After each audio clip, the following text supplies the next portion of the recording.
honored to be introducing Cynthia Leitich-Smith, author of Harvest House, and Angeline Boulley, author of Warrior Girl on Earth. Both authors are New York Times bestsellers. These books are the sequel to Hearts Unbroken by Cynthia and The Firekeeper's Daughter by Angeline. Hearts Unbroken is in a suburban setting. Louise's father is a dentist, and she and her brother Huey are enrolled in the local high school, which is mostly white, middle class, in a Kansas town. Louise is a journalist for the school paper. Her brother Huey is trying out as the Tin Man for the school musical, The Wizard of Oz. All of a sudden, this group forms called Parents Against Revisionist Theater, and they oppose the African-American student with the best voice in the school trying out for Dorothy, and Huey Wolf, because he's Native American, trying out for the Tin Man, which, you know, when I read that book, I just thought, why? This is so insane, but it happens. And the unreasonable prejudice creates a difficult situation for drama students and the school as a whole. Now fast forward to Harvest House, where Huey is now a sophomore at the same high school, but the high school spring musical is canceled. The faculty asked students to write a spring musical. After this disappointing announcement, several of Huey's friends are planning a haunted house at the nearby haunted crossroads. Now moving on to Warrior Girl, and I'm not a writer, so I admire these two so much, but I think it's important that you have some kind of background as to what's going on. Warrior Girl on Earth takes the reader back to Sugar Island, near Sault Ste. Marie. I'm sorry. I'm obviously not from Michigan, where we first met Donis and her family in The Firekeeper's Daughter. This setting is more rural, and families are part of the local reservation. In the new book, Donis's twin nieces, Perry and Pauline Firekeeper Birch, are enrolled in internships for the summer. Perry is working at the museum in the Tribal Cultural Center. The shocking number of Indigenous women missing is rising, and her family is embroiled in a high-profile murder. Perry discovers human remains in the museum's storage area, and she is determined to trace the individuals and find out how these remains and other Native American items were donated to the museum by individuals who are not members of the Anishinaabe tribe. If you love The Firekeeper's Daughter, as I did, this is a wonderful sequel. Okay, so we start with Cynthia. Yeah, okay. Should I just dive in and ask questions? Would you like us to read? You can have them ask questions, or We'll ask each other questions. Okay. Hence J. Hello, Estango. I hope you are well. As mentioned, my name is Cynthia Leitich-Smith. I'm an enrolled citizen of Muskogee Nation. The Muskogee are the fourth largest indigenous nation at 97,000 strong. Take that, Andrew Jackson. We are what you may know of as Trail of Tears, our removal tribe that were forcibly removed from our ancestral homeland in the southeast to what is currently, but perhaps not forever, called Oklahoma. So it is my pleasure to write stories for young readers. My work is focused on all ages of children and young adult, from picture books, middle grade, teens, and into that crossover audience. It's my pleasure to be here with my very good friend, Angeline Boulley, who is a shining light, not only in Indigenous literature, but in books for teens and grown-ups, because, you know, you rule the world more broadly. And I'm just so excited to be in conversation with her. Her work is very much centered on her home, which I think we'll talk about home, and so is mine. I grew up in the suburbs of Kansas City. I was one of the thank you very much, Kansas City fan. I was one of those 80% of Indigenous kids who live outside our tribal homeland, but go home on a regular basis to see family, for ceremony, for reconnection. And with that, I will turn it over to initial remarks from the one, the only, the Babu, Angeline. Bonjour, Anine. Angeline Boulley, Miskwa Makwakwe Nadishnakas, Makwa Dodam, Bawating, and Donjiba, Chi Magwech. Hello, everybody. I'm Angeline Boulley, Bear Clan, and I'm from Sault Ste. Marie, which we also call the place of the rapids. And it's just an honor to be here with you and also to share the stage with my good friend, Cynthia, who was instrumental in my journey to getting published. And I think the children's literature, the native kid lit community is really strong, and without mentors like Sin, we, gosh, I don't know where I would be. It's very sweet. But look at you, you're already mentoring. You're shining the light for the next generation. Why don't we start there? How did we get to know each other? So I don't have any formal study in creative writing, but I had that idea for my first book, and I started just writing it. I was 44, decided to try writing this story that had been on my mind since I was 18, wrote 10 years of bad drafts, and then I never really found a writer's group that I felt meshed with. I felt like I spent most of my time explaining my culture and responding to, like, well, why would this person do this? And I was on Twitter, and there were some native authors that I followed, and one was Sin, and they started posting about this upcoming workshop called Loonsong Turtle Island, and it was a workshop for native writers. It was in northern Minnesota, and I had never been to a writing event before, and I thought, this is one that I want to go, and it literally has changed my life. So imagine my perspective, right? I have been writing for young readers since the 1990s, which means it has been a bumpy road, my friends. I had the great honor and privilege of publishing 3 contemporary Native young reader books with HarperCollins, and then the so-called multicultural boom went bust.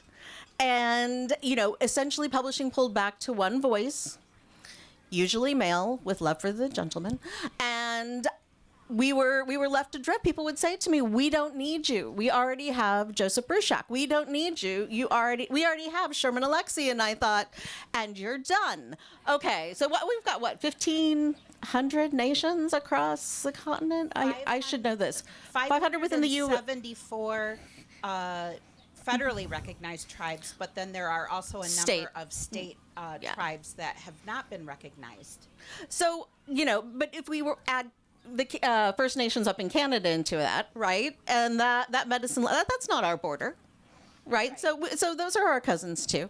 And I thought, really, just like 2 guys are going to talk for all of us? I mean, don't get me wrong. I'm sure that each book was made with love, but we had so much more to share. It was so frustrating. And so I said, fine, I will write a Santa Claus story. I will write vampire novels. Why not? Everybody else is. I will do this. I will do, and it allowed me to stay in publishing.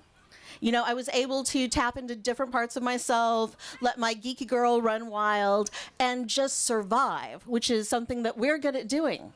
Right? We can survive until there was a window of opportunity. Later today, Ellen O, who is one of the co-founders of the We Need Diverse Books nonprofit organization, will be talking, and I really encourage you to go and listen to what she has to say about her writing. But she had really started a hashtag that became a movement that has given us windows of hope. And with that in mind, I felt like I could genuinely encourage other Native writers to enter the field in good faith, that their voices would finally be welcome. And so I was so honored and excited to teach on this faculty. And then I saw the manuscripts, and I thought, wow. So when you got there, what were you thinking? Should I read this part? Are they going to get it? Should I have included those swear words? What if I get called out on something? What if they absolutely hate it?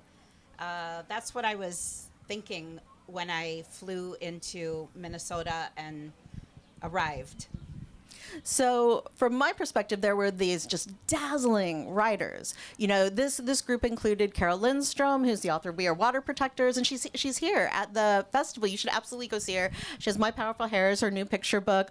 Wonderful, extraordinary poetic voice. John Quigley, who ended up launching the first Native Trade series, the Jojo McCoon series. Angeline, Boulley. So these manuscripts are spread out in front of me. These are authors that people don't know yet, really. And they're coming to me and they're saying, "Do you think that there's anything here?" And I'm saying, "Yes, I do." Do you remember meeting on the porch with the sparkling lake outside? It was very, very picturesque. Yes, it was very. And now when I look back on it, it feels almost magical. It was like everybody that was there. I don't think you could recreate that that magic. And when I remember talking with Cyn, and I said I had applied for this young adult mentorship through We Need Diverse Books, and I didn't get picked, and I was really bummed about it. And then Cyn just said, "Well, maybe you should try again." And I thought, really? I thought maybe a one and done. If you didn't get it, then you were, out of luck. So after Loonsong Turtle Island, I decided to apply again because the deadline was fast approaching, and I could see my growth in that year between, because you have to submit a writing sample, and I did get picked. And Francisco Stork, who is just one of the kindest, most wonderful people in the world. He was my mentor, and so he read my manuscript and also gave feedback. So it's, people like Cyn that, our group would do a critique of somebody's, first 15 pages, and just the support that I felt. And she would set the ground rules, like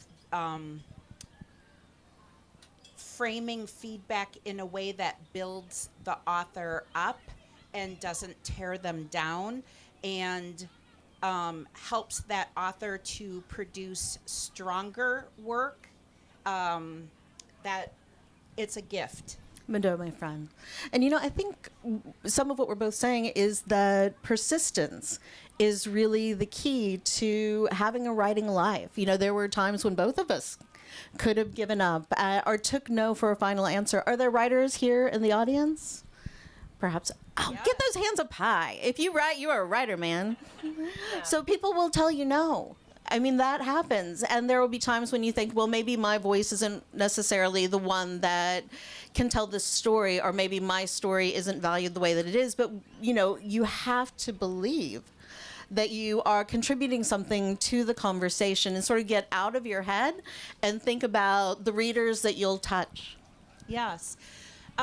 I had applied to go to a literary retreat. It was called the Jack Jones Literary Retreat. It was very prestigious, and they had one seat reserved for an Indigenous author. And in the application, in addition to the writing sample, you had to have a Twitter handle, which I already had, and you needed an author website. Well, I had just gotten my tax refund, so I spent that weekend, I researched different websites, and I picked Squarespace, and I spent that weekend just creating a really basic author website. And I did not get picked for that retreat, but I still have my author website. And so sometimes there are great things that can come out of a rejection, and and that's a really great lesson. The sooner writers learn that lesson, the better they are, because then you just go for more things, because you think, I might not get this, but I'm going to be a better writer because of trying, for it. Place is so important too. I mean, we're all gathered together here in this space, and there is an energy that comes from that. You and I gathered with fellow Indigenous writers, and an energy came from that. And I think that's why I thought perhaps we would talk a little bit about home, because it plays such a significant role in the work that we're putting out there. Can you talk to me about Sugar Island? Sugar Island is a small island between Sault Ste. Marie, Michigan, and Sault Ste. Marie, Ontario. It's downriver from the Sioux Locks, which ships pass through as they're hauling things from Lake Superior, which is 22 feet higher than all the other Great Lakes. And so back in the day, Bowating, my homeland, it was a rapids. And then it's since been turned into the Sioux Locks, and our communities were pushed downriver to make way for, this engineering thing. And so it's just a beautiful little island. It's where my dad was born. It's where our tribe has an annual powwow that feels more like a family reunion.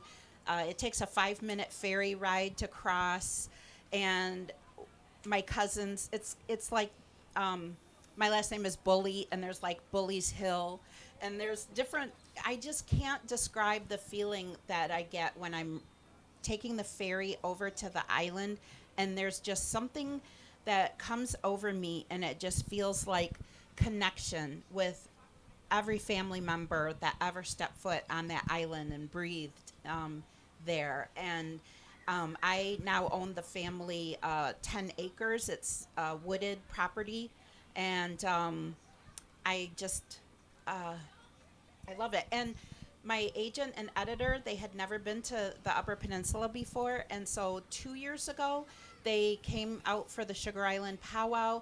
We took a day where we just drove all over Sault Ste. Marie and Sugar Island, and I showed them like different scenes from Firekeeper's Daughter.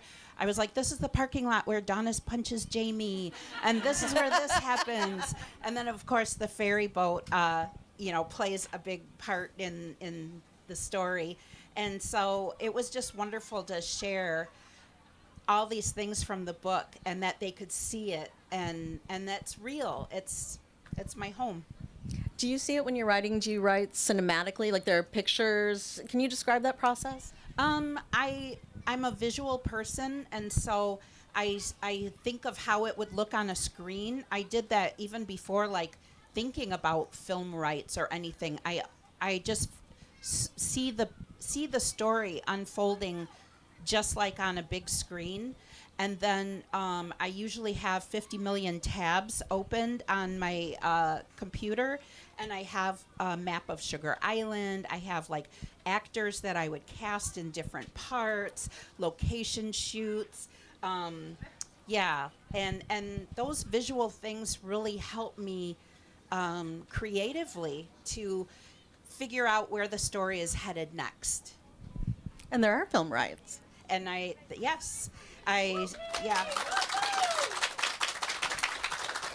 is exciting. I am just so excited about everything that is happening.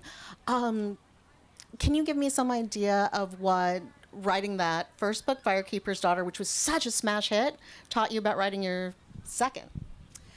My agent told me when she signed me, she said, it took you 10 years to write your first book.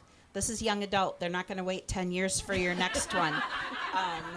And so I knew I would be on an accelerated writing schedule, and I had a great idea, a great character, and I had 1 year to write it. And second books can be so daunting because if you're, think of it as a baseball player, and you're the first person from your community who's ever gotten called up to the major leagues, and this is your first time at bat, and everybody's like waiting to see what you're going to do, what you're going to swing at, how, and there's that feeling that when you're a part of an underrepresented community that rarely gets the book deals, that you'd better at least get on base.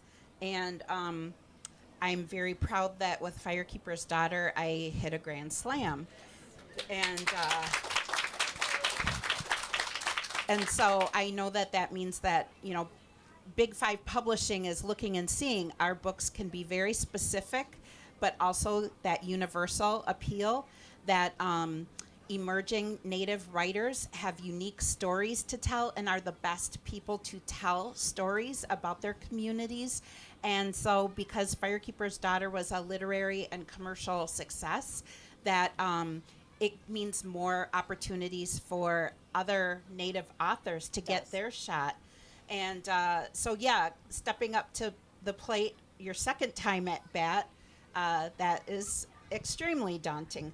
But I told myself that I was a stronger writer with more tools in my tool belt this time around. And that helped me to dive right in. And I had to become more of a person who plots than a person who flies by the seat of their pants and just sees where the story's going to take them. And so, yeah, in lieu of a first draft, I gave my editor a 4-page synopsis and a 20-page Excel spreadsheet that had every single chapter spelled out, and the plot points, the themes, and even the time, the date, and the time of day. Like, it was a masterpiece. I envy your logic brain. So when you did the spreadsheet, did you go home to do it? Do you live at home? Yeah. Or you live near home? Yeah, so my dad is from Sault Ste. Marie, but he raised us off the reservation and in a small town in southwest Michigan where we were the only Native family. And but we would always go back home for every summer, and then, you know, weddings and funerals and ceremony. And so I ended up living and working in my tribal community for about 15 years. And but when I got my book deal, I was working at U.S. Department of Ed, and I kept working for about 5 months, and then I quit a month before COVID, before the pandemic. And so it didn't make sense for me to stay in D.C. when my mom and dad are both in their 80s, and my 3 grown children all live in Michigan. So I moved back, and I live in the little town that I couldn't wait to leave. And I must say, with all of the wonderful but also surreal things about this book publishing journey, it's nice to be in a town where people know me by my childhood nickname. And when my agent and editor, when they let me know about the New York Times bestseller, the industry gets kind of a heads up of what the list is on Wednesday dinner time. And so then if I make the list, my editor will say, you know, go celebrate. But they know that usually on Wednesdays is when I go to my mom and dad's house for dinner, because I now live a block away from them. And we play Yahtzee, and that is our celebration. Who doesn't love a good game of Yahtzee? I talk some Yahtzee smack. I don't care if I come in last place. I'm going to make you earn every single thing. Well, I think it's important to celebrate, right? We celebrate the big things, we celebrate the small things. One time I got a royalty check for $3.78 on an audiobook. Thank you, very exciting. I know, glamorous life. And I looked at it and I thought, you know, there are a lot of ways I could feel about this. But I took my $3.78 and I bought myself an ice cream cone with sprinkles. And, you know, I just thought it's how you choose to look at the world. You know, there are all kinds of ways you can interpret it. And that's something that storytellers do. We're very rooted in point of view. We're very rooted in place. I think it's significant that people will say, I know where you're coming from, when they really mean, I understand you.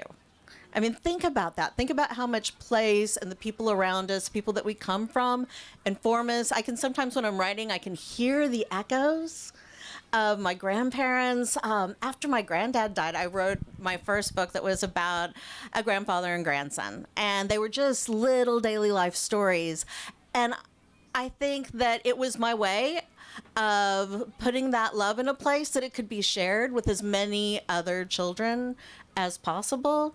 Do you hear echoes? I do. And in Firekeeper's Daughter, the character of Lily, my younger sister passed away when she was 29 and I was 31. And just that this beautiful, vibrant person could be here one day and gone the next. And so the character of Lily really is, there's a lot there for me. And it was helpful. It really helped me. But one of my favorite things is that my sister was the worst parallel parker in the universe. And Lily is also a horrible parallel parker. And so when my parents read my book and they they chuckled about that, and that this very random thing about my sister is living on in a character, and just that that sassy. It is. It's like a person's spirit and their voice. It's, yeah, anyone that chuckles about things that Lily does and says, I feel like that I captured something of my sister. She is immortalized in the body of literature. Yes. I identify. I own a Honda Fit specifically because I can't parallel park. You can just sort of like work it in and done. Yeah. She would nose in, hit the fender of the car in front of her, put it in reverse, straighten her wheel, hit the fender behind her, and then settle in somewhere in between. So, needless to say, this was well before the cameras in the back of the, yeah. Well, we are both big chatters, and it's hard whenever I see Angeline at one of these things because I want to talk to her about all the things, and then if I do that, then I worry that will we have anything left like that, whatever happened. But I know these are avid readers, so maybe we should tell them a little bit more about the books. Okay, let's do that. You want me to talk? Yes. All right. I brought show and tell. Hang on. Also, I brought you a present. All right, so this is Harvest House. Harvest House is an indigenous ghost mystery. And the idea is that our man here, Huey Wolf, he was a student actor. He's very excited to hit the stage, but Parents Against Revisionist Theater are at it again. We have budget cuts. And so he decides that he can use those same skills, set building, costuming, etc., by volunteering at a fundraiser haunted house outside, in a rural area outside of his suburban home. And so he does that, and it's a haunted fun house. It's the kind of place that you go for Halloween with your friends to have a good time. It was partly inspired by my cousins and I taking my mom and aunties out, and they're still mad at us about that slide at the end. But I thought this would be great, and it gave me so many opportunities. Not only did I get to tell the story, I also got to build a fictional haunted house, right? Just how I wanted. So my little creative brain went on fire. The only catch is the place is actually haunted. So our young heroes, which is a group of, Huey, his cousin, best friend, girlfriend, are all trying to figure out what's happening at the crossroads where the Harvest House are located, and this involves them unpacking some big stuff like legends told about Indian maidens that are just cringe, and the idea of people, dressing up at Halloween as people that perhaps they are not, and what that means and how that feels. So it was a chance to both give readers some things to think about, but also a page-turning mystery with adventure and a thinking person's question, and just a hint, like the sweetest first kiss you've ever read. It's just, it was just touch your soul. Warrior Girl Unearthed. I love Perry. I loved writing her. She was the perfect narrator because we're dealing with the Native American Graves Protection and Repatriation Act. So I pitched Warrior Girl Unearthed as Indigenous Lara Croft, but instead of raiding tombs, raiding museums to retrieve stolen ancestors and sacred items that do not belong in museums. I'm talking to you.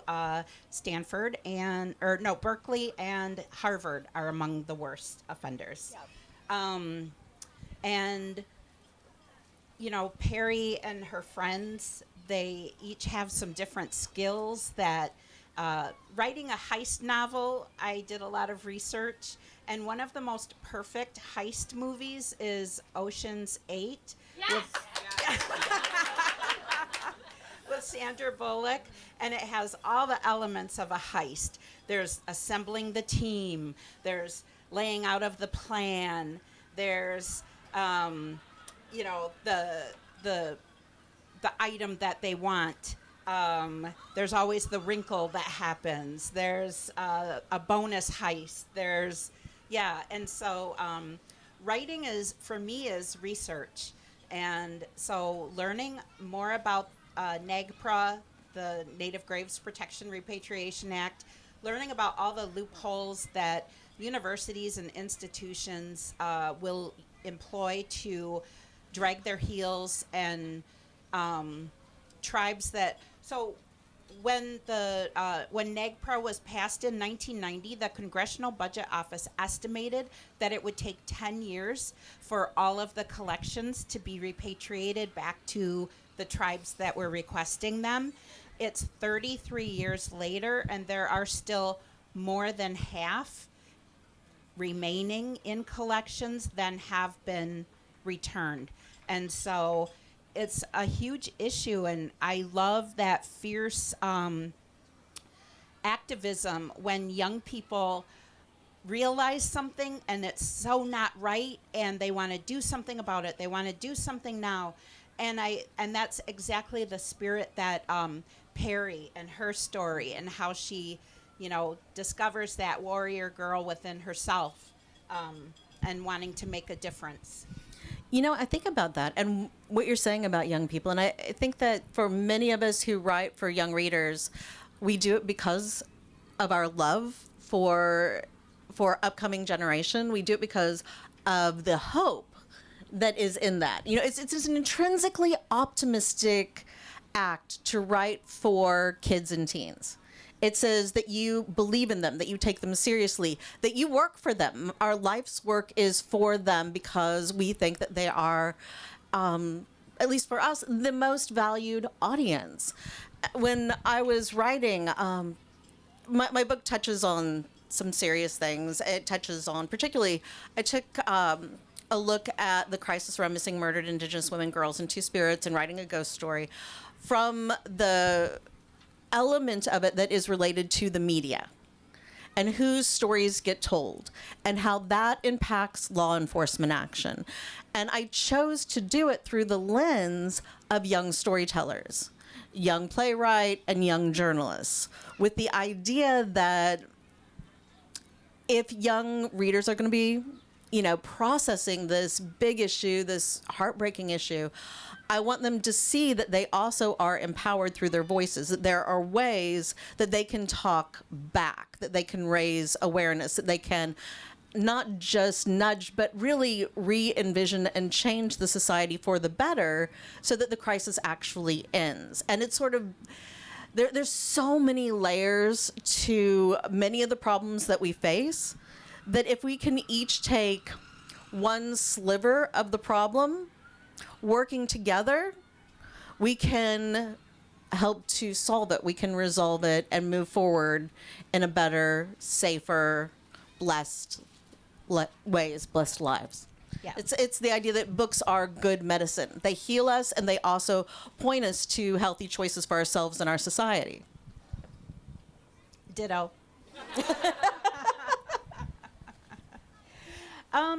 So you've been writing books for quite a while. With your latest, what pleasant discoveries or rediscovered love did you have with your latest book? I had mentioned earlier that when times were fallow for Native authors, that I had leaned into my geek girl side. And I love scary stories. I love monster stories. The classics, re-envisioning the way that stories change over time. And due to the fact that the landscape has changed so much, it finally occurred to me that I didn't have to be a split being, right? That writers who were from marginalized communities were now writing genre and also writing from lived experience. And it sounds like, well, that's a really obvious place for you to go, but there was this idea that everything needed to fit in a little bit of a box. And I remember thinking as a kid what a shame it was, because we want all the children to read. We want all the teenagers to read. We want all the young adults to read. And for so many, genre fiction in particular, mystery, suspense, horror, fantasy, is what gets them going. And maybe they branch out from there, and maybe they don't, and either is okay. But because that land was taken, it was reserved for other people, I didn't have the opportunity that I do now. And so I grabbed it and it was fun. You know, I mean, even when I was thinking about things that were hard and that needed to be healed, I was also thinking, this is a book that is going to be a page turner. This is a book that is going to get people thinking. My mother is reading it right now, and she is texting me. I got her a phone for Christmas. She is texting me every day to tell me what page she's on and who she thinks did what, because she is convinced. She's like, you're very smart, Cynthia, but I am your mother. And I have taught you everything you know. And she is going to solve the mystery before she gets to the end, because I, quote unquote, could never put one over on her. So stay tuned to find out how that goes. Yeah, I want my 2 sons to read. Yeah, 2 very reluctant readers in my household. But I do know that one of my sons, I don't know that my sons have read my books, but I know that one of my sons has listened to half of my audiobook because we were on a long road trip together and I put my audiobook in. So I know he's at least got that part of it. But yeah. So We've got a sign. 15 minutes. 15 we need to minutes? ask. We're turning it over to you. Our fate is in your hands. Be gentle. yes. Questions. We've got someone with a microphone, and it's important because this is being recorded, and so it'll pick up for the recording. First of all, your necklace is fantastic. It's beautiful. It was commissioned by a friend of mine, and it's the tiniest little beads I have ever seen. So, You said that you started writing in the 90s. That's when I started reading the most, especially young adult children. And I found that during my way of shopping for books when I was younger was always just going to the bookstore and wandering around. But because of COVID, I couldn't do that anymore. So online has been a huge way that I've found a lot of information about books more recently. And then also just social media has changed so drastically since the 90s, especially. I can't imagine being a high schooler now. That would terrify me. But I was just wondering how that's like as an author to have to social media being such a big part of the way that you go about getting your book out there, and how that's changed for you, and how that's with you now being a newer author, that's such a huge part of. well, I pitched my first book on Twitter in it was a Twitter pitching event, hashtag DV Pit, Diverse Voices Pitch, and I ended up getting 60 literary agents that were interested in hearing from me based on that, tweet. And I think there's things I enjoy about social media, and there's other things that writing on deadline, I really can't be on social media a lot. So I have someone that does help me just kind of stay on top of things. I heard some advice before from a writer who was like, I can't be on every single platform. So they pick one, and that's where they really focus their energies on. I will say BookTok has been very good to me.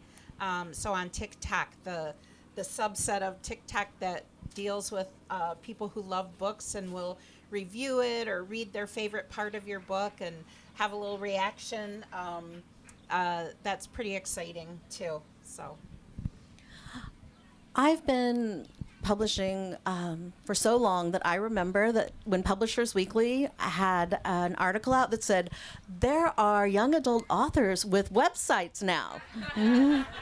So it's been a journey. Because my career is a bit of a patchwork, I embrace social media more than some of my peers. I am an author. I'm also a writing teacher. And I run a program through We Need Diverse Books for Native writers. It's over 4 days. It's developmental. And I curate an imprint at Harper Children's called Heart Drum, which publishes picture books through young adult with an Indigenous focus. So to me, looking at the big picture, I'm trying to really do as much as I can to raise awareness of the entire community.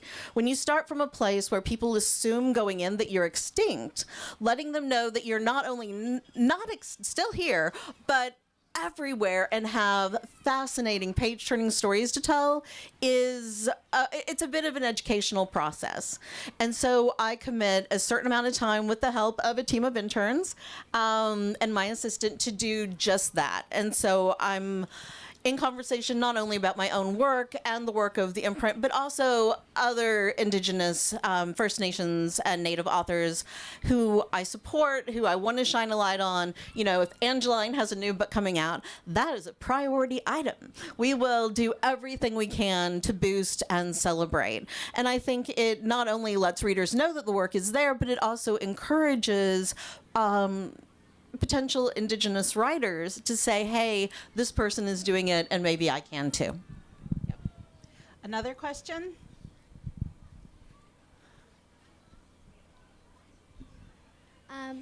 I have never read your books. I read your books, Angeline, and I really like The Firekeeper's Daughter. It's one of my favorite books, and I have your new book, and I'm going to read it. But in The Firekeeper's Daughter, it talks, like, not that much about the twins, Perry and Pauline, but, like, pretty much the same about both of them, the same amount. So why did you choose Perry and not Pauline? I knew that it was going to be Perry when I was doing like my revisions with my editor. And so I was able to add a few scenes and kind of get at Perry's feistiness and Pauline's rule following. And so I was able to kind of put a few little Easter eggs into Firekeeper's Daughter that I knew would be paying off in the second book.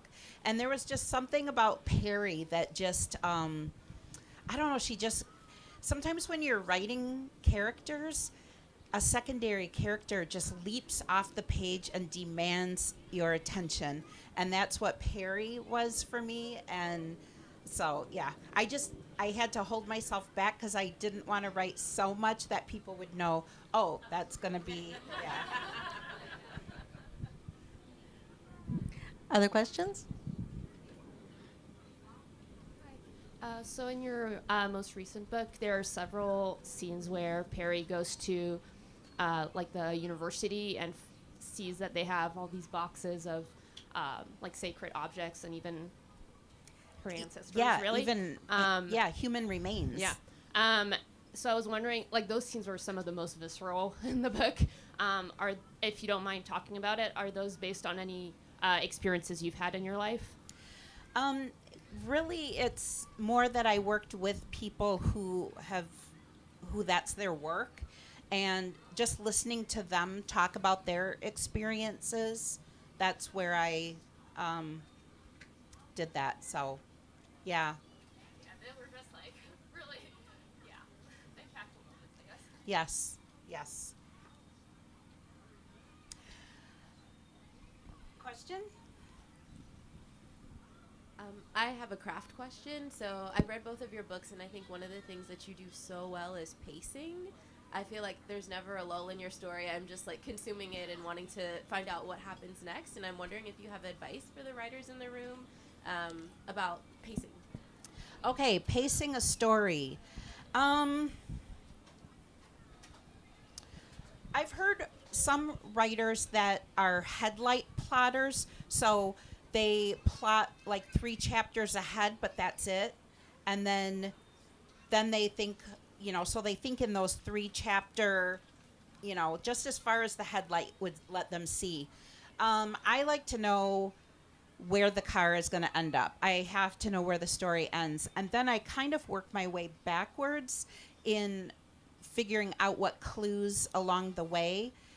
So when I write, I'm actually I write frontwards, I plot the mystery backwards, and then I write for tension going forward, like, ooh, how can I, the chapter break needs to go here, so that people will turn the page.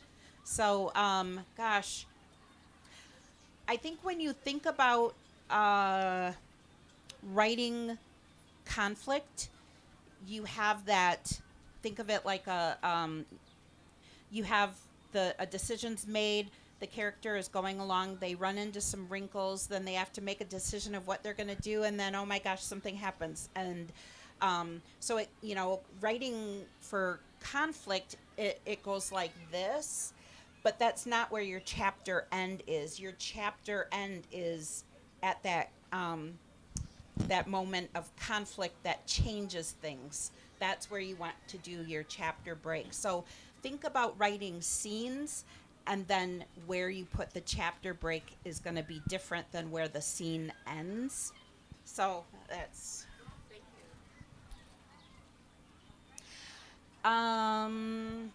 If there, I wanted to ask Cyn a question. Who are some up and coming Indigenous authors that you are excited about, and I shall do the same. Oh, so many. I'm really. Isn't that a great issue? The fact that those words came out of my mouth, it almost makes me tear up. If I start trying to list all of them, I'll go nowhere. So I will pick one with love to all the rest. Byron Graves has a book coming out called Resball, and it is largely based on his own experience of being on a basketball team in a res town and taking that team to state against schools that are far more affluent and have a longer tradition of championships. He's a new voice. It's a debut. He's an Ojibwe author, and I think that the book comes out this fall, so be on the lookout for it. It's called Resball. I love everything that Marcy Rendon writes. Her books aren't classified as young adult, but I would not hesitate to hand her books to any high school student. There's also another book coming out from a writer, B.L. Blanchard, and her novel is The Peacekeeper, and it's the premise is, what if America had not been colonized, but had developed, but the indigenous peoples developed modern societies, and that's an interesting one. And Wab Canoe, he's Indigenous First Nations from Canada, and he wrote his first book is called Between Two Worlds, which as an Indigenous person we hear that a lot, like on the res or off the res, your native family or non-native family. But his Between Two Worlds is a female character named Bugs, and in real life she's shy, very introverted, but in the computer world she is a superstar legend of this video game, an online video game, and so that I love that book. I love that story and that twist on Between Two Worlds, but one is a cyber world. Now I have to pitch in with just one more. Jen Ferguson is a Métis writer, and her books, the first one is out. It's called The Summer of Bitter and Sweet, and it's gaining a really large audience. And then the next one is called Those Pink Mountain Nights. And Jen's books do a wonderful job of highlighting characters who are reflective of the Two-Spirit and LGBT plus experience within Indigenous country. And if there's anything that, we suggest to do to support Indigenous writers, it's when if you loved our books, please seek out other Indigenous authors. And when you get done reading, please rate them, review them, and recommend them, because that is what really moves books. And word of mouth is word so of mouth. powerful. If you're looking for titles, at my website at cynthialeidingsmith.com, if you go down to just click Native Resources, I have recommendations, author interviews. If you're an educator, teacher, librarian resources, there is just a wealth of information, and it is always appropriate and welcome to drop me a message personally, and I will point you in whatever directions are most helpful depending on what your interest might be. Yep. And Dr. Debbie Reese runs the American Indians in Children's Literature blog, and she does best of lists every year, best picture books, middle grade, young adult, adult crossover, graphic novel. And so if you're ever wondering what great books are out there, please check out her website. Yes. All right, thank you very much. Mado, thank you, my friends. Miigwech.